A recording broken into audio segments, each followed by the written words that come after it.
Graça e paz, amados. No debate de hoje, o assunto é sobre o dízimo. É preciso manter a contribuição ou devolução no tempo da graça? Você deve dizimar de acordo com o que você propõe no seu coração? Ou existe um valor específico, os 10%? Fique nesse vídeo porque é muito esclarecedor. Deixe o seu like, se inscreve no canal e comenta o que você acha e qual a sua opinião. Uma prática normativa para a igreja de contribuição para a sustentação do ministério e da igreja. Se existir esse texto como normativo, eu termino o debate agora. Tá ótimo. Vamos lá, geral. É o seguinte, pastor. Primeiramente, para a gente entender esse versículo, esse capítulo de Gênesis, quando vai falar sobre Abraão, nós temos que fazer uma exegese, nós temos que fazer perguntas ao texto. Primeiramente, esse texto ele é descritivo ou normativo? Então, nós temos que entender que é um texto descritivo. Não existe uma norma ali que Abraão... Porque se você pegar os 175 anos de vida ali de Abraão, ele fez uma única vez. E ele fez através depois de... Que é considerado dízimo de sangue. Por quê? Ele foi numa batalha, ele ganhou na batalha, ele estava passando pela terra dos jebuseus, ali Melquisedeque sai de encontro, ele vai e entrega o dízimo. Então, ali ele entrega o dízimo, não é uma normativa, não é uma norma que tem que ser aplicado. Porém... Mais perto um pouquinho aqui do microfone, fala. Isso, tá ótimo. Obrigado. Porém, nós temos que entender o seguinte, se o dízimo depois passou a ser uma norma na lei, entendo isso, mas se nós pegarmos também Êxodo 28, 11 e Levíticos 12, 3, nós temos que entender também que o sábado era uma norma, e temos que entender também que a circuncisão é uma norma. O que não entra na minha cabeça é o seguinte, como que a circuncisão e o sábado é uma norma, isso a igreja hoje atualmente exclui, e porque a igreja mantém somente o dízimo? Boa. Esse é meu ponto de vista, já que nós temos essa base. Beleza, na câmera, isso. Pastor Geraldo, é muito boa a sua colocação, gostei. É importante, como você disse, que a gente tem que partir do princípio exegético. A Bíblia é a sua própria intérprete. Então vamos à Bíblia? Sim. No Novo Testamento, nós não temos a prática da circuncisão porque o próprio Paulo chama isso de uma gritante heresia e foi um dos grandes problemas que Paulo teve com os judaizantes logo no início da igreja, a igreja incipiente. Atos capítulo 15, versículo 1, se nós abrirmos aqui, sim, nós veremos aqui de Jerusalém. Isso, mas é importante que às vezes nem todos têm esse conhecimento. E é bom a gente ler, né, o que está escrito nas Escrituras. Olha só o que está acontecendo aqui. Então, alguns que tinham descido da Judéia ensinavam assim os irmãos: se vos não circuncidardes conforme o uso de Moisés, não podeis salvar-vos. E o que é que a igreja decide aqui? O que o colégio apostólico decide? Que a circuncisão não é uma prática para os gentios. E eles combatem isso. Paulo teve esse problema com a Galácia. Teve um problema com a igreja de Colosso, teve um problema na igreja de Jerusalém porque queriam obrigar os gentios a praticar a circuncisão. Isso aqui está totalmente descartado, porque não é somente Paulo. No versículo 20 e no versículo 28, é muito sério o que está escrito aqui. Está escrito assim, ó, versículo 20 e o 28, olha, deixa eu encontrar. Mas pelo que julgo que não se deve perturbar aqueles dentre os gentios que se convertem a Deus. Olha aí, acho que é o que o pastor está querendo fazer, né? E ele está aqui combatendo. Mas escrever-lhes que se abstenham das contaminações dos ídolos, da prostituição, do que é sufocado e do sangue. E o versículo 28, ele arremata dizendo o seguinte: na verdade, pareceu bem ao Espírito Santo e a nós não vos impor mais encargo algum, senão estas coisas necessárias. Agora, isso eu estou falando da circuncisão. Sim. Quando o pastor faz alusão ao sábado, é importante nós aqui fazermos uma ponderação de que o sábado não foi instituído antes da lei. Ou melhor, não foi instituído antes da lei. Você não encontra em nenhum capítulo de Gênesis a instituição do sábado. Não existe. Como? O próprio Deus, não ele existe. falando do sétimo dia que ele descansou. Tá, mas espera um pouquinho. Onde que ele está guardando, mandando dar ordem para guardar o sábado aí? Então, mas na lei... Não, ele deu... Não, digo, lá no Gênesis. Sim. Tem ordem para guardar Deixa eu ver se eu estou entendendo. Ele apresentou o argumento, você está agora combatendo o argumento. Mas, no argumento que ele apresentou, ele disse que o circuncisão Abraão deu o dízimo, mas não existia uma ordem. O texto não é normativo, é descritivo. Muito bem. Aí você está dizendo, mas Deus, lá também tem o sábado antes, mas também não é descritivo. Sim, mas Abraão está praticando o dízimo. Lá não tem Adão praticando a guarda do sábado. Lá não tem ninguém, é isso que eu quero dizer. Você não tem uma só pessoa guardando o sábado e nenhuma ordem que Deus tenha dado para alguém ter guardado o sábado. O sábado é instituído depois da saída do povo do Egito, no capítulo 16 de Êxodo. E, em segundo lugar, o sábado foi instituído para os judeus com uma finalidade, como um sinal. Assim como a circuncisão até hoje vale para os judeus, o judeu tem que se circuncidar, porque é uma aliança entre Deus e o povo hebreu. E era um sinal desta aliança.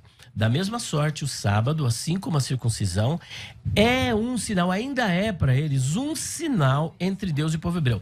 Segundo ponto, não é apenas um sinal, é um memorial. A passagem que eu quero me referir do sinal é Êxodo capítulo 31, versículos 12 até o 17. E Ezequiel capítulo de número 20, versículo 12 e versículo 20. E o memorial está em Deuteronômio, capítulo 5, versículos 12 a 15. E no Novo Testamento nós não temos a prática da guarda do sábado. Muito pelo contrário, assim como o caso da circuncisão, Paulo está combatendo a prática da guarda do sábado. Portanto, esse argumento eu acho que ele é vencido. Eu entendo o seguinte, pastor. Nós estamos perdendo o foco aqui, falando muito do sábado e da circuncisão. Mas é que você citou as duas coisas, tanto disso como a circuncisão. Alongando muito. Mas é o seguinte, vamos voltar para o Concílio de Jerusalém. Bora. No Concílio de Jerusalém também, no Atos 15, 10, nos diz assim: agora, pois, porque tentais a Deus, pondo sobre a serviço dos discípulos um jugo que nem nossos pais nem nós pudemos suportar. 24. Porquanto ouvimos que alguns que saíram dentre vós não perturbaram com palavras e não transtornaram as vossas almas, dizendo que devieis circuncidai-vos e guardar a lei, não lhes tendo nos dado o mandamento. O que eu quero falar com isso é que um grupo de fariseus, eles entram sim juntamente com Paulo, mas eles querem agora combater, falando assim: olha, vocês estão fazendo totalmente errado. Eles se levantam e Paulo fala: não, vamos fazer um concílio aqui pra gente ver o que realmente tem que fazer. O que eu entendo dessa passagem aqui, quando Paulo ele chega e fala assim, e vos guardar a lei, ele não fala somente sobre uma coisa, mas ele fala sobre todas as coisas da lei. Os 603 mandamentos, ele fala sobre tudo isso. Então, quando eu entendo sobre guardar a lei, ele fala também sobre o dízimo que o povo está colocando. Vamos depois debater sobre Mateus 23, 23. Olha, vocês estão colocando um jugo sobre as costas do povo. Está totalmente errado isso. Vocês estão pegando a lei e eu estou querendo agora tirar isso, e vocês vêm e estão se levantando para colocar um jugo que nem vocês, nem vossos pais aguentaram. Essa é a intuição. Elias. Meu querido, eu pensei que o argumento continuaria, ou melhor, pelo menos começaria sendo exegético, né? Mas ele está totalmente fora de contexto, meu querido. Nós devemos nos prender, texto sem contexto é pretexto, que gera cabresto. Ali não existe contexto para essa argumentação que o pastor acabou de apresentar. Qual é a questão que está sendo debatida na igreja de Jerusalém? Qual é a questão que está sendo debatida nas igrejas da Galácia? Circuncisão. Circuncisão. É isso que... Mas a guarda da lei, pastor, não é só a circuncisão. Então, mas é a guarda da lei. A circuncisão é a guarda da lei, porque a circuncisão está na lei. O Brit Milá. O Brit Milá está na Torá. Você está me entendendo? Então, sim, a discussão, nós devemos nos prender à discussão. Até agora há pouco o senhor disse que nós estamos nos alongando em circuncisão, e o senhor voltou ao mesmo tema. Não, só que ali é interessante. Atrapalhar o senhor, eu voltei no tema quando ele chega e fala ali sobre a guarda da lei. Eu não estou falando... Justamente, mas a guarda da lei... só tem a circuncisão? Então, mas o irmão acho que deve conhecer o que é metonímia e o que é uma sinédoque, né? Sim. Então, é quando você toma uma parte pelo todo, ou o autor pela sua obra. Aqui ele está tratando de um tema. O tema é circuncisão. É o debate. Ali não é, por exemplo, se tem guarda do sábado, até porque não tinha. Porque eles não guardavam o sábado. E nenhum outro aspecto legal da lei. Não havia guardadores da lei ali. Havia uma igreja, ainda que incipiente, mas que observava os mandamentos do Senhor Jesus e não os mandamentos de Moisés. Portanto, eu penso que é um argumento que fica fora de combate nesse momento. Pastor Geraldo, segue aí. Ótimo. Não fica, pastor, fora de combate. Entendo sim a fala do senhor, tá? E eu entendo que quando houve esse concílio, houve um concílio para falar sobre tudo, não foi somente sobre a circuncisão. Ali não se levantam os fariseus somente para falar sobre a circuncisão. E quando foi falado sobre isso, é para falar sobre um total de leis. E nós entendemos bem, voltando para o dízimo, que ali mesmo eles estavam querendo falar sobre um jugo que era colocado sobre o povo e eles mesmos não estavam conseguindo suportar. Mas o jugo que é colocado sobre o povo lá em Mateus 23. Atos 15 aqui. Então, porque Mateus 23, Jesus fala, vocês atam fardos difíceis de carregar e colocam sobre os ombros dos homens. O senhor citou agora há pouco também. Sim. Mas esse pessoal que atava o fardo, eles davam o dízimo. Porque no próprio 23, Jesus fala, vocês dão o dízimo. 23. Se não nego disso, aquilo e tal. Então, qual seria...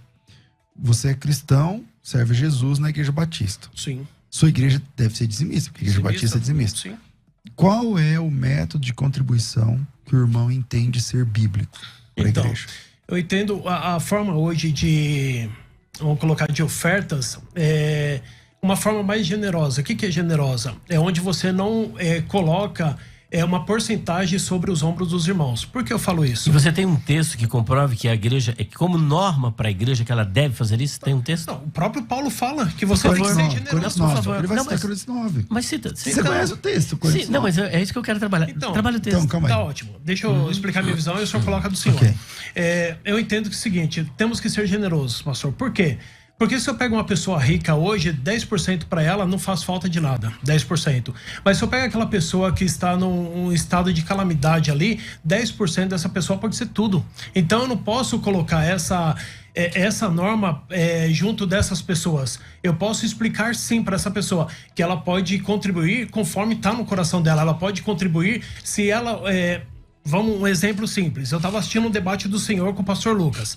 E o senhor falou, se a pessoa não dizimar esse mês, no mês que vem, a pessoa, além do dízimo, ela tem que pagar uma porcentagem. É o que o senhor falou no debate. Eu não acredito nisso. Eu acredito o seguinte, se hoje a pessoa não tem, ela tem outras formas que ela pode realmente contribuir com a igreja. A irmã faz bolo, mas a irmã não tem como contribuir. Não custa nada a irmã pegar, servir um bolo para a igreja. A pessoa servir realmente com limpar uma igreja, fazer alguma coisa. Não ficar...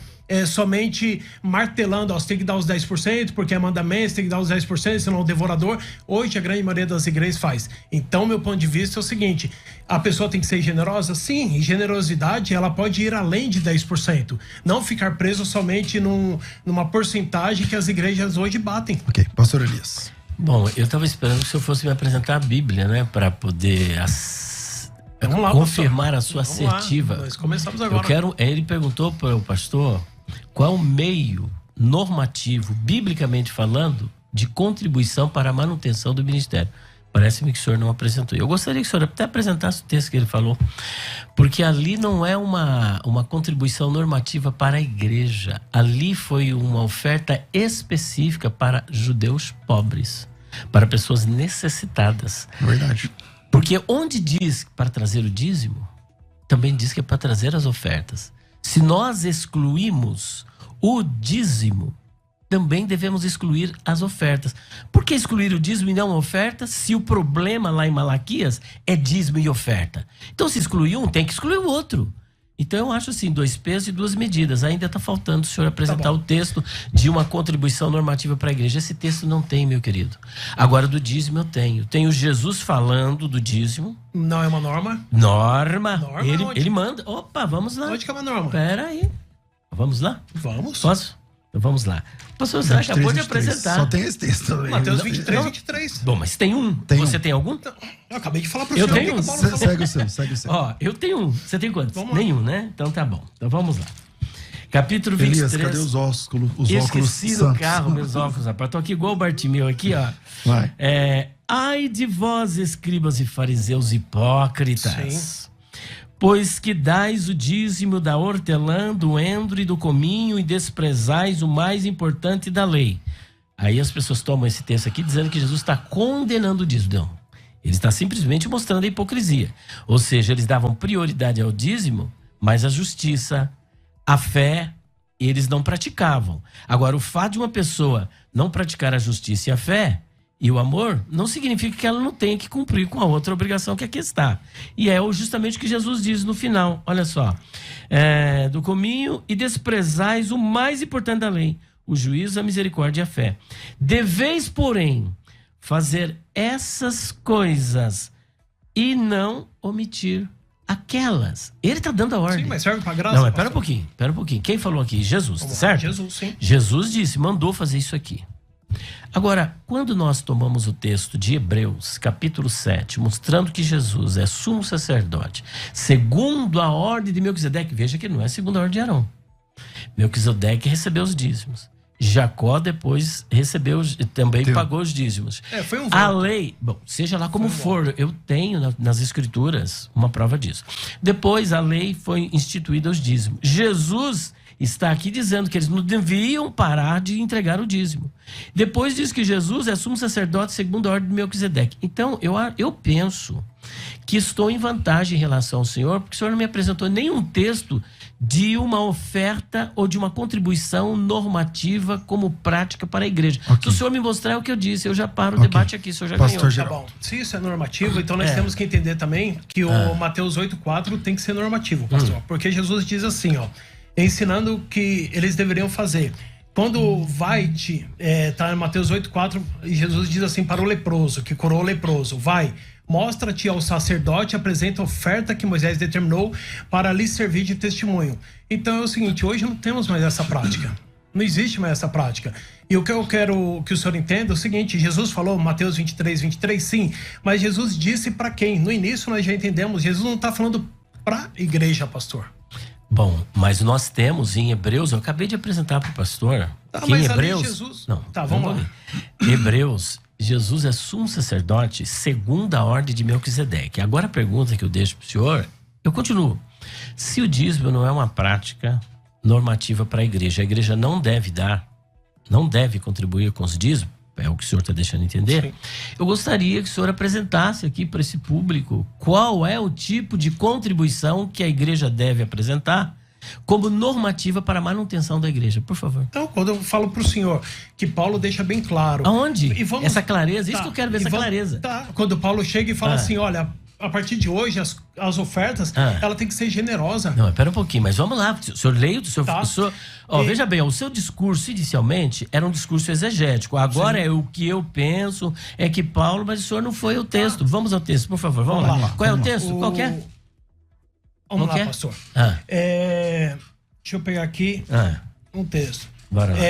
Pegando sobre Barnabé, ele era um levita. E nós não vemos o Barnabé ele tendo essa prática. Pera um pouquinho. Eu pensei que o senhor ia pro texto de Paulo. Calma aí. Não adianta, Peraí, pastor. você pediu o texto, ele tem que explicar. O que ele falar, você responde. O senhor debate naquilo que eu estou falando. É simples. Então, aí diz que Barnabé, ele era um levita. Então, o levita, ele tinha que receber os dízimos. Mas diz que ali no início ali da igreja, Barnabé vendeu tudo e deu, pastor, aos pés dos apóstolos. Então, nós temos que entender o seguinte, se fosse... Então, peraí, ele perguntou qual é o modo de contribuição que o irmão vê na Bíblia para entregar. O senhor conta que a pessoa dê 10%. Aí o senhor citou que o Barnabé... Deu tudo. É a média. Então o Barnabé deu 100%. Deu 100%. Então o senhor, ao invés de 10, o senhor defende que o cristão tem que dar 100%? Generosidade. Não importa se é 10, não importa se é 1. Não. Pastor, eu quero que o senhor entenda o seguinte. Tá bom. Quando eu falo de porcentagem, eu não estou falando que a pessoa ela não tem que ofertar, que a pessoa não tem que contribuir na igreja. Que isso aí é uma falácia. O que eu estou tentando mostrar é o seguinte, que quando eu imponho 10% para a pessoa, aquele que tem mais, ele não vai dar mais, porque ele está apegado naquela porcentagem. Mas aquele que tem menos, ele vai ficar meio que difícil de dar. O que eu entendo na igreja atual é o seguinte, se eu posso dar mais, eu dou mais do que 10%. Se eu posso dar menos, é menos.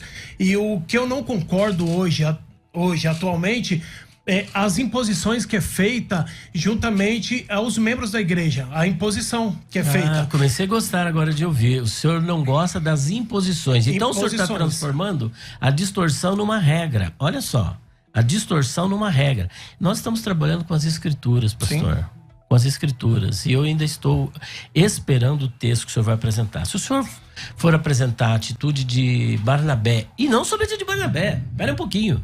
da igreja, logo quando? Atos Depois 2. do Pentecostes, Atos 2. Não era 10%, nem 20%, nem 50%. E nem era do jeito que o senhor está falando, o que eu posso. Porque se for o que eu posso, eu nunca posso. Ninguém pode. Dízimo, em primeiro lugar, pastor. Eu deixei tudo isso. É uma questão de fé. Segundo, é uma questão de adoração. Terceiro lugar, além de adoração, é uma questão de gratidão. Então quem contribui, não contribui por imposição. Eu não defendo a obrigatoriedade do dízimo, que a pessoa é obrigada. A pessoa tem que fazer isso por fé. A pessoa tem que fazer isso por amor. A pessoa tem que fazer isso por gratidão. Mas está aqui. Agora, se for esperar algum crente fazer quando ele pode, a gente nunca pode. Quando é que você pode tirar 10%? Você ganha 10 mil, vai tirar R$1.000. Você não pode nunca. Porque o mamão toma conta do nosso coração. E nós não podemos compartilhar com o mamão. Então, se nós vamos obedecer rigorosamente esse critério que o pastor estabeleceu, da igreja primitiva, lá no capítulo 2, e de Barnabé, o senhor vai ter que dar tudo. Tudo que o senhor tem. O senhor percebe? Agora, não existe, na verdade, pastor, uma contribuição normativa para a igreja. Tudo é por fé. A oferta é por fé. O dízimo também é por fé. As pessoas que obrigam, que pressionam, isso aí não está nas escrituras, essa obrigação, essa forçação. Mas é uma contribuição por fé, por amor, por gratidão. É isso que existe. Bom, já passou mais da metade do programa, tem que fazer um intervalo. Comecei com o pastor Geraldo, terminei com o pastor Elias. Vamos pro próximo bloco, vira aí, a gente volta já. E aí, na sua opinião, dízimo deve ser mantido no tempo da graça? Vai. Voltei falando com o pastor, terminei falando com o pastor Elias, volto aqui com o pastor Geraldo. Pastor Geraldo, quero agradecer também aqui um monte de gente aqui falando na internet, né? Uns dando só, enchendo o saco, outros falando coisas que valem a pena e tal. Mas de qualquer forma, quero agradecer. Vamos lá, pastor Geraldo, volto contigo. Amém. O pastor Elias tinha dito que no Hebreus 7:4, né? Que ali mudou o sacerdote, Jesus, sumo sacerdote, falando. Como entender, pastor, a passagem de Hebreus 7:12, quando diz assim, porque mudando-se o sacerdócio, necessariamente se faz também mudança da lei. O que eu quero entender, falar isso com o Senhor? Porque entendemos que em Mateus 23, Jesus ainda estava ali sobre a lei. E até 70 depois de Cristo, a lei do imperador Tito destruiu totalmente o templo. Ainda os judeus, eles contribuíam, ainda eles davam o seu dízimo. E entendemos também que a lei, a religião, a lei judaica, eles são muito embasados dentro do templo. Então eles fazem muitas coisas dentro do templo. Então quando não existia mais ali o templo, vimos também que a partir dali não se ouve falar mais em dízimos. Como o senhor entende? Pois quando o senhor cita aí, havendo mudança de sacerdócio, a mudança da lei, Sim. Está claro isso. Melquisedeque, ele é da lei? Ele é a segunda ordem de Arão? Pois é, o que está sendo implantado é um novo regime, não é o sacerdócio arônico, mas o sacerdócio segunda ordem de Melquisedeque. E a pergunta que eu fiz é essa: Melquisedeque recebeu o dízimo? Então o primeiro a contribuir com o dízimo foi Abraão, entregando para Melquisedeque. Depois o neto de Abraão, que é Jacó, também dá continuidade a isso. Jesus é segunda ordem de Melquisedeque e é um sacerdócio eterno. Jesus não tem um templo, até mesmo ele até falou, olha, não ficará pedra sobre pedra que não seja derribada. Mas nós temos a igreja. A igreja continua com os ministérios. Não tem hoje sacerdote, não tem levita, não tem escriba, mas nós temos pastores, evangelistas, temos outros ministérios que continuam funcionando, missionários que precisam ser mantidos no campo. A igreja também precisa pagar os seus aluguéis, né? Então, da mesma sorte que eles contribuíam para manter os levitas, para manter os sacerdotes, hoje também os membros trabalham também para manter o pastor, para manter as atividades da igreja, ou seja, todas as despesas da igreja. Por isso que diz, olha, mudou o sacerdócio, muda a lei. Então o regime realmente foi mudado. Hoje nós não temos um templo lá de Salomão, mas nós temos hoje vários templos que precisam também ser mantidos da mesma sorte, como Jesus é da ordem de Melquisedeque. Melquisedeque recebeu os dízimos, Jesus continua recebendo para manter também os seus ministros. Ok, pastor Geraldo. Ótimo. O que eu entendo é o seguinte, pastor Elias, que houve uma mudança de chave, do meu ponto de vista, tá? Houve uma mudança de chave, eu vou explicar para o senhor o motivo da mudança de chave. Porque nós temos aqui o dízimo que era da antiga aliança. Mas se pegarmos os pais da igreja, pastor, nós vemos ali que do 1º século ao 5º século, nenhum pai da igreja, ele mencionou dízimo. Nenhum. Do 1º século ao 5º século, nenhum mencionou dízimo. O dízimo, ele começou a ser mencionado, aí que eu falo para o senhor onde entra o meu ponto negativo do dízimo, tá? Então, meu ponto negativo do dízimo vai entrar no seguinte: do 1º século ao 5º século, nem o pai da igreja falou sobre dízimo. E se alguns falaram, ainda foram meio que contras, tá? Só para o senhor ter uma ideia aqui, bem rápido, tá? Certo. Desculpe. Para Irineu, no século III, era coisa da lei que não deve ser requerido dos cristãos. Hipólito, em sua obra Tradições Apostólicas do século III, deixou uma série de instruções para a igreja, mas não disse nada sobre o dízimo. Orígenes considerava o mesmo como algo ultrapassado. Cipriano tentou implantar essa prática em Cartago, no norte da África, mas não foi avante. Suas ideias foram desprezadas e, por não darem ouvidos, ele mesmo acabou vendendo tudo que tinha e dado aos pobres. Eita, tá? maravilha. Eu vou levar com uma surpresa. Tertuliano de Cartago, em sua 39ª apologia, ele escreve o seguinte: embora tenhamos nosso cofre, este não é constituído de dinheiro de compra, como o caso de uma religião que tem o seu preço. No dia mensal, se desejar, cada um coloca uma pequena doação, mas se for de só se for de agrado e somente se puder. Aí no século IV, sem me estender muito, Agostinho de Hipona, em sua obra Constituições Apostólicas, ele se manifestou a favor do dízimo para o sustento do clero, porém, como não deram ouvidos, ele mesmo não concretizou. Então, o que eu quero explicar aqui para o senhor, sem me delongar muito, que a partir do século V, houve ali um concílio, o Concílio de Tours. Então, o Concílio de Tours é o seguinte: a Igreja Católica, ela começa a implantar um tipo de dízimo que é totalmente diferente do dízimo da lei. Por qual motivo? Se eu estiver falando muito, me interrompa, por gentileza. Mas no século V, ali a Igreja Católica, ela começa a empregar um dízimo que não é o dízimo da lei, é um dízimo medieval. Por qual motivo? Isso aí nós vamos ver em 585, no Concílio de Macron, onde fala assim... tem até uma frase muito célebre do Johann Texel, não sei se você já ouviu falar, que cada vez que uma moeda cai no cofre, uma alma sai do purgatório. Johann Tetzel. Isso, eu não sou tão chique igual o senhor. Tá? Ele estava ali a serviço do Papa Leão X. Isso. Então, aí o dízimo, ele começa a tomar uma forma totalmente diferente por Carlos Magno, que diz o seguinte: olha, a partir de agora, os membros têm uma contribuição de dar o dízimo, e aquele que não der o dízimo é totalmente excomungado da Igreja Católica. Então, quando eu falo sobre dízimo, nós temos que entender que existe duas vertentes.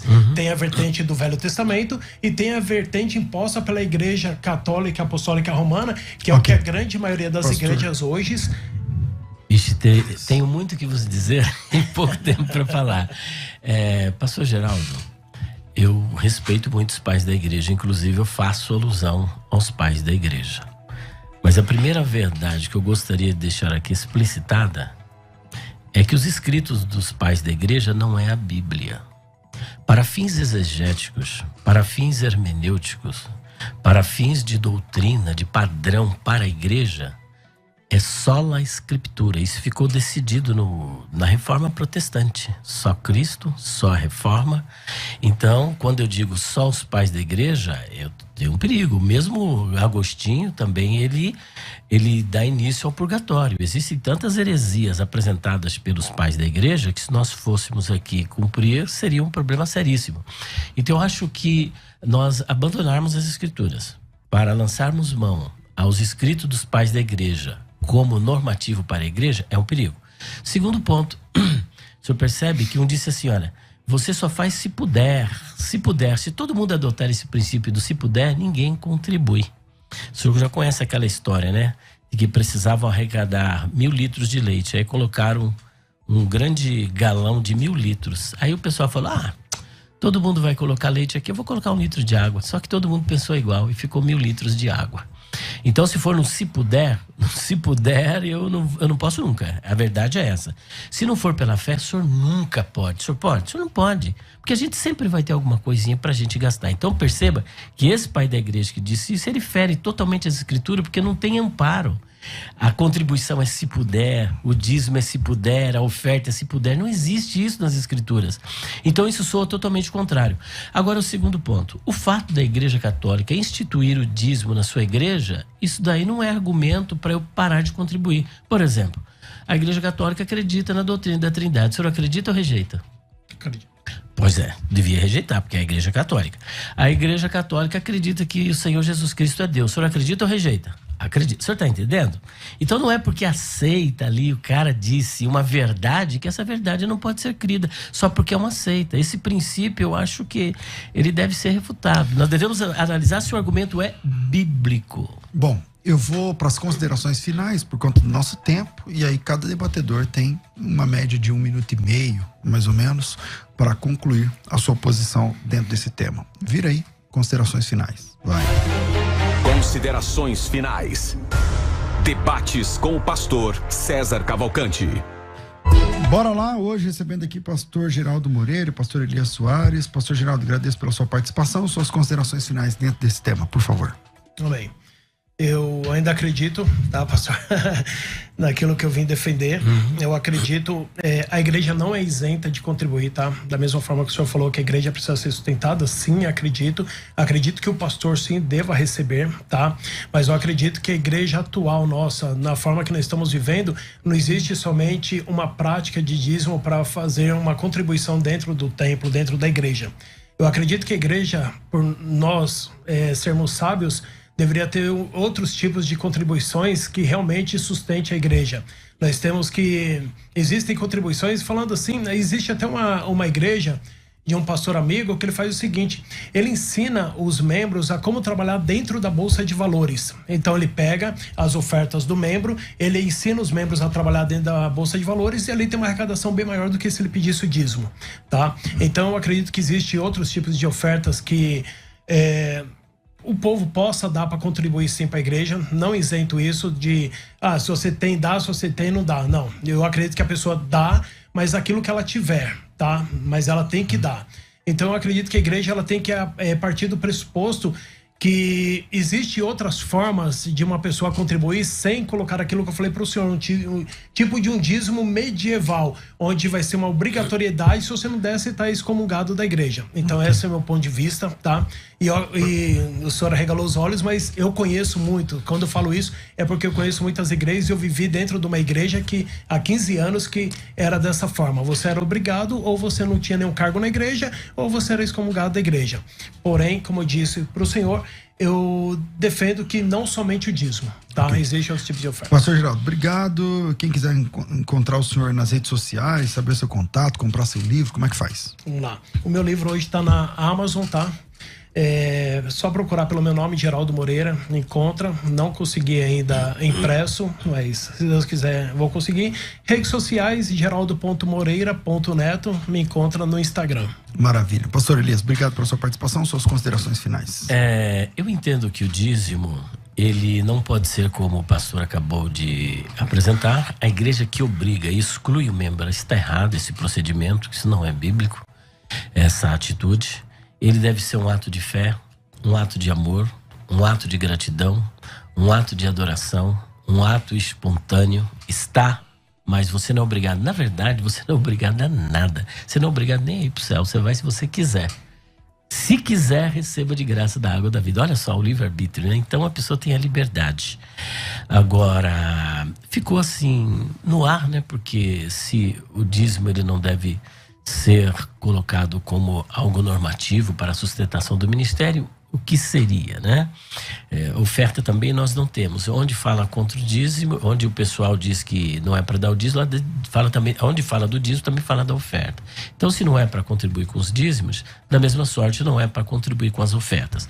Mas visto que as pessoas que são contrárias aos dízimos, elas são a favor da oferta, então automaticamente deveriam ser também favoráveis ao dízimo. E o outro perigo é, como já ressaltei, quando a gente coloca pais da igreja ou qualquer autoridade acima das escrituras sagradas. Devemos ficar com a Bíblia e, por exemplo, se você, para fazer conforme propôs o seu coração, e se você propôs dar o dízimo, qual o problema? Então, dê o dízimo. E você está numa igreja onde é a prática do dízimo, contribua. Eu, por exemplo, congreguei numa igreja em que havia 200 membros, somente 28 contribuíam com os dízimos. Ninguém foi excluído por causa disso e ninguém deixava de tomar a ceia. Chegamos ao final deste vídeo e é muito importante para nós saber a sua opinião. Para você, o dízimo deve ser mantido nos 10% ou você pode contribuir segundo o que propõe no seu coração? Não se esquece de deixar o seu like e se inscrever para você também se tornar uma chama viva. Até o próximo vídeo e que Deus te abençoe.